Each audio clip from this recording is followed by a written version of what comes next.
Hello everyone. In this video, we will learn to describe gas behavior at standard conditions and calculate the molar volume of a gas under standard conditions.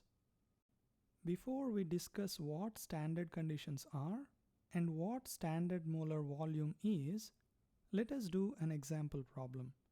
Calculate the volume of 1 mole of oxygen gas at 25 degrees Celsius and 1 atmosphere pressure.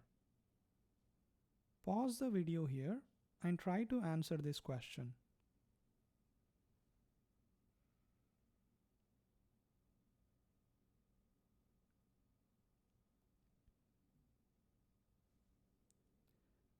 Okay, first let us write down what is given and what is being asked. Number of moles of the gas is given as 1 mole. The temperature of the gas is given as 0 degrees Celsius. The pressure of the gas sample is given as 1 atm. And we are asked to find out the volume of the gas.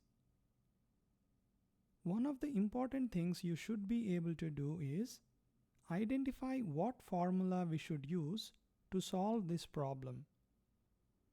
We use the formula for Boyle's law, Charles' law, or Avogadro's law when two sets of variables are given. Let me explain what I mean by that. For example, in Boyle's law, a gas is taken from state 1 to state 2. The pressure and volume of the gas at state 1 are P1 and V1, and at state 2 are P2 and V2.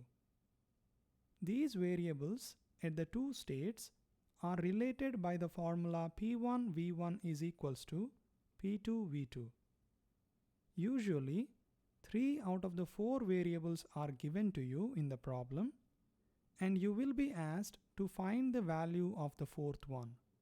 This is what I meant by two sets of variables. In this problem, there is only one set of variables. Here, 3 out of 4 measurable quantities of gas are given, and we need to find the fourth one. In such a case, we use the ideal gas equation. That is, PV is equals to nRT, where R is equals to 0.0821 liters atmospheres per mole Kelvin. The first thing we need to do is make sure that the units of all the given variables are in the desired units. Now, what are these desired units? If we look at the R value, the units of R value tells us what are the desired units for the other variables. The volume should be in liters, the pressure should be in atmospheres, amount of gas should be in moles, and the temperature should be in Kelvin. First, let us convert all the given variables into the desired units. The amount of gas is already given in 1 moles.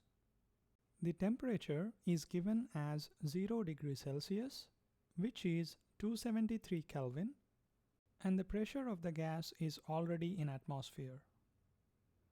Let us now rearrange the equation to isolate the unknown variable, which is volume. V is equals to nRT over P. Let us plug in all the values. Atmosphere gets cancelled. Mole gets cancelled. Kelvin and Kelvin inverse gets cancelled. If we do the math, we get 22.4 liters. The conditions used in this problem, that is 0 degrees Celsius and 1 atmosphere pressure, are referred to as standard temperature and pressure. These conditions are used as reference points for the properties of all the substances.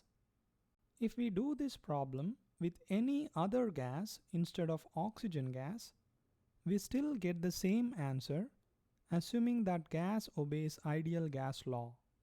Therefore, we can say that 1 mole of any ideal gas at standard temperature and pressure occupies a volume of 22.4 liters.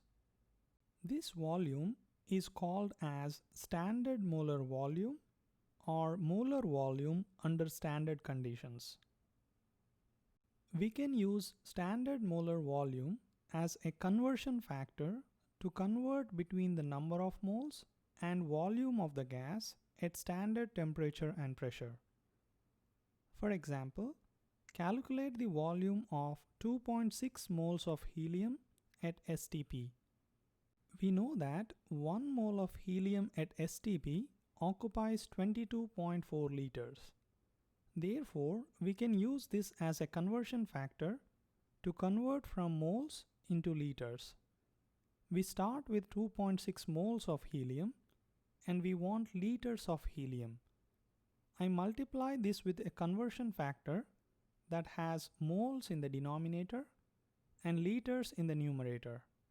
That is 22.4 liters per 1 mole. Mole gets cancelled and we get 58.24 liters.